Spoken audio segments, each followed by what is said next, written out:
Hello everyone. So in this lesson 9C, we're going to look at finding an expression for the derivative. So from sections 9A and 9B, we came to realize that if we need to figure out the gradient or the slope of the tangent on a curve, we can use something called the first derivative. So if the function is called f of x, then the notation that we use for its first derivative is f prime of x. In this particular lesson, we're going to look at one of the shortcuts to figure out an expression of a derivative if we are given a power function. Okay, so the power rule. There's a rule to finding the derivative of a power function, which can be proven using limits. But in the SL course, we will simply state what the rule is, and we will apply that to any power function or polynomial functions that are made up of many terms involving power functions. So let's begin. Given the power function in the form of f of x equals x to the power of n, then we say that f prime of x is n times x to the power of n minus 1. So the rule is pretty straightforward. You can see that the original power is n. So imagine that to find the first derivative, you bring this and n becomes the coefficient. And then you will lower the exponent of n by 1, just like that. Okay? And n can be any integers, so n belongs to z. Key points 9.4. So here, key point 9.4 states the power rule once again. And then in key point 9.5 in your textbook, you'll notice that, well, if I have a polynomial function, f of x equals to a to the power of x to the power of n, plus m and plus b times x to the power of m, and so on, then the derivative of f prime of x is an x to the power of n minus 1. So we're applying the power rule right there. And then the second term, you bring down m, and then you lower the exponent of x by 1. So you have bm x to the power of n minus 1, and so on. Okay. So let's practice using the power rule in the following examples. Example 1a, determine the derivative of each. So if f of x is equal to x to the power of 7, I should use black, then f prime of x would be 7x to the power of 6. That's it. So in b, f of x, if it's 3 times x to the power of 4, then the constant of any derivative function stays the same. So in a way, you can think of 3, set it aside, and let's take the derivative of x to the power of 4. So 4x cubed.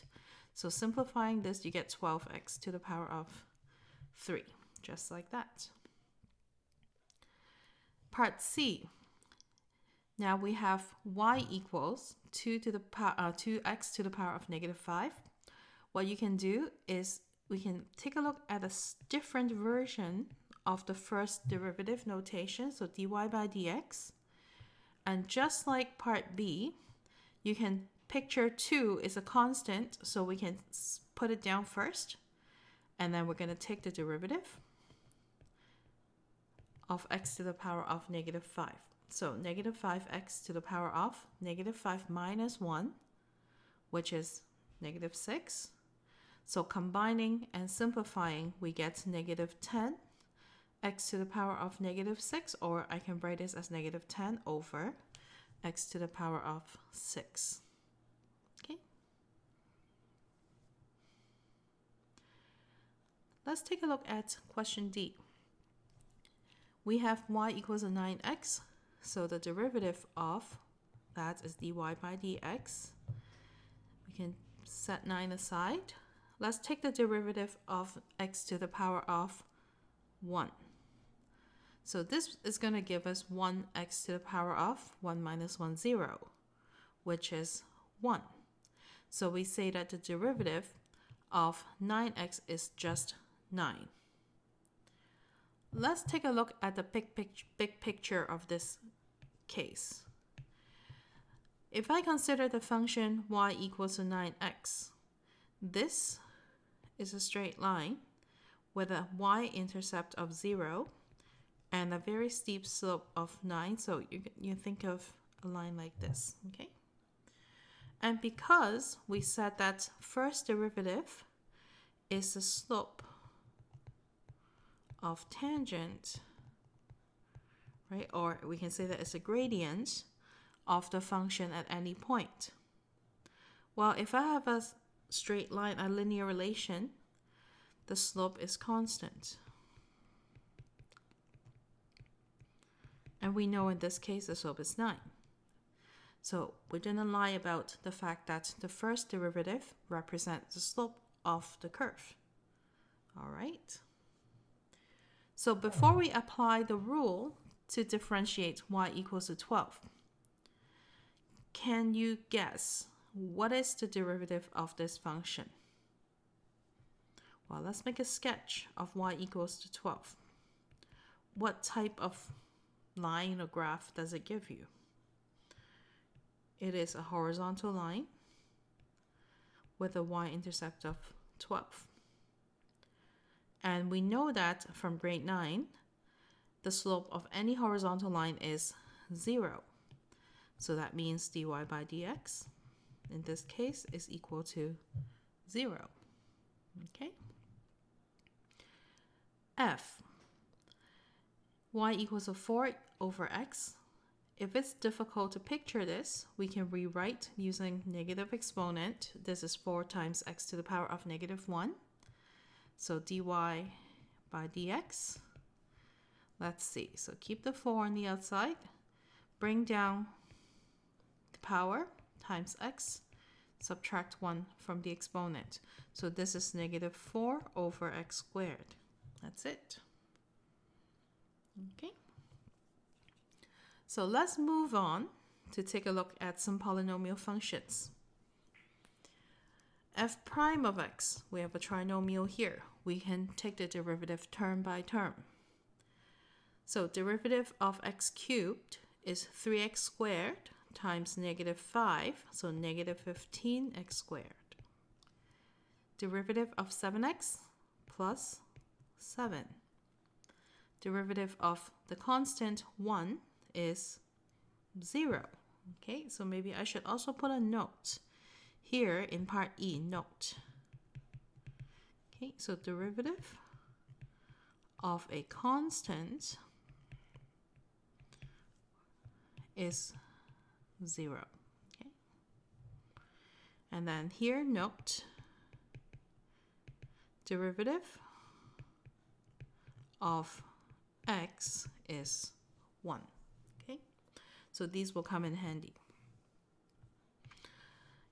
Let's take a look at h. Well, before I can take the derivative of f of x equals to x minus 3 squared, I cannot apply the power rule unless I see an expanded form of this function. So that means I have to rewrite f of x equals to x squared minus 6x plus 9 first. Okay, so now we have the expanded form that looks like a polynomial before we can actually take the derivative. Okay, so x squared becomes 2x. Negative 6x, derivative is negative 6. Derivative of 9, which is a constant, is 0.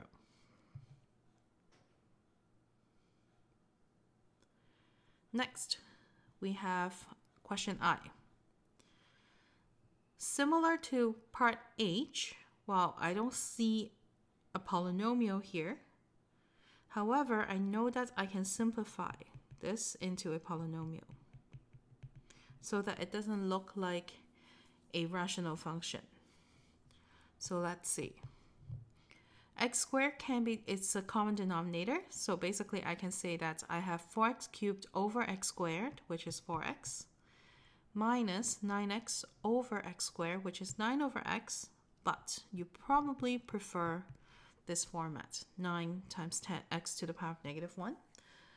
So that when I take the derivative, dy by dx, I have 4 minus 9 times the derivative. So it's like negative 1x to the power of negative 2. So this becomes plus 9x to the power of negative 2. Okay, you either leave it in this form or you write it as 4 plus 9 over x squared. Okay. J, f of x is this trinomial now. It's pretty simple because here a, b are constants, or in mathematical notation, a, b belongs to real numbers. So you just treat them as your regular coefficients. So you don't really have to worry about them when you're taking the first derivative. So you're going to have negative 4a x to the power of negative 5. Second term, negative 2 times negative 3 is plus 6 b x to the power of negative 4. And then minus 5, just like that. Okay. Let's move on to example 2. So example 2 asks, determine the interval of increase of the function f of x equals to 3x squared minus 6x plus 5. So when I mention the interval of increase, that means that the function rises from left to right in this direction. In other words, that also means that, well, let's take a quick look of this parabola actually, because it's a parabola that opens up. So if you consider just a general shape without plotting the actual points on this parabola, I am referring to this portion, right? This is the increasing portion. And if I start drawing any tangents, okay, at any points in this region, all of these tangents are going to have a positive slope. In other words, f prime is greater than 0. Okay, so tangents have a positive slope. Okay, so keeping that in mind, that means that we need to first of all figure out an expression for f prime of x, and then see when that expression is greater than 0. Okay, so f prime of x is 6x minus 6. So we're going to set this to be greater than 0. We have 6 times x minus 1 greater than 0. So that means x must be greater than 1. Okay, that's it.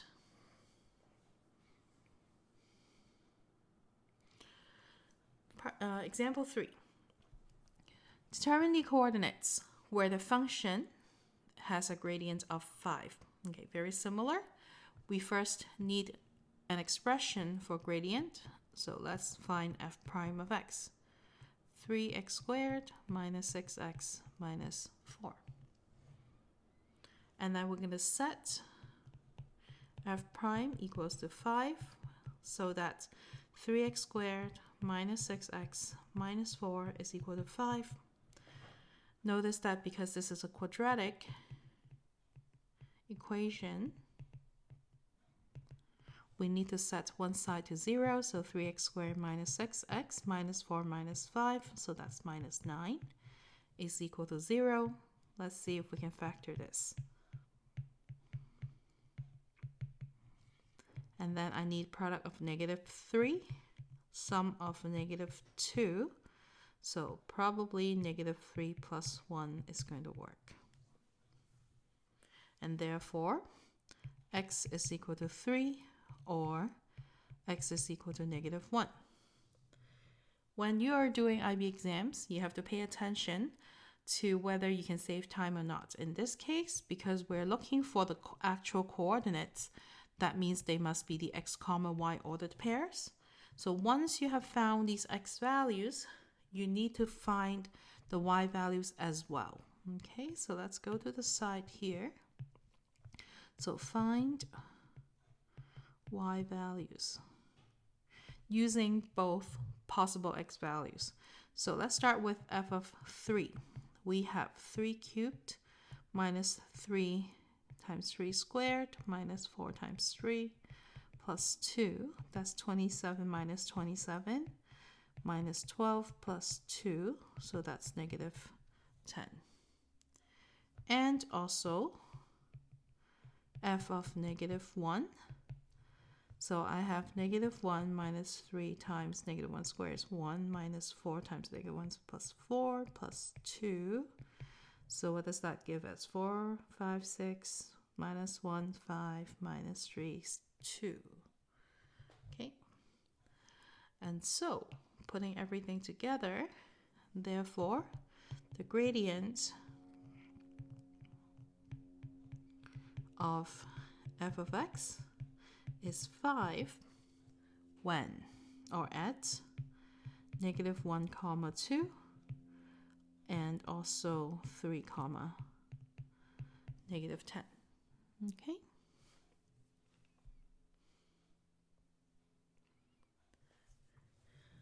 Last but not least, we have example 4. Determine the rate of change of f with respect to t, given w of t equals the square root of t. So let's recall, rate of change is derivative. Can't spell. Okay, that's better. So because it's derivative, I can say that, well, dw by dt is what I'm looking for. Okay. Well, before I do that, perhaps it's better if I rewrite this function as t to the power of 1/2. And then we can apply the power rule that we're learning in this lesson.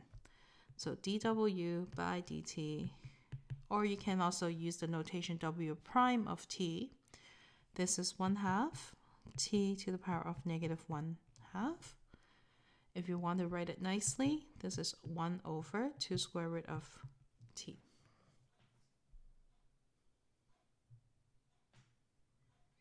All right. So even though the exponent here is not an integer, the power rule still holds for these rational exponents. Okay. So I hope the examples have given you the opportunity to explore and practice and reinforce what the power rule can be used, or how it can be used to find first derivative of power functions and thus polynomial functions. Okay. So now you can do some practice questions listed below.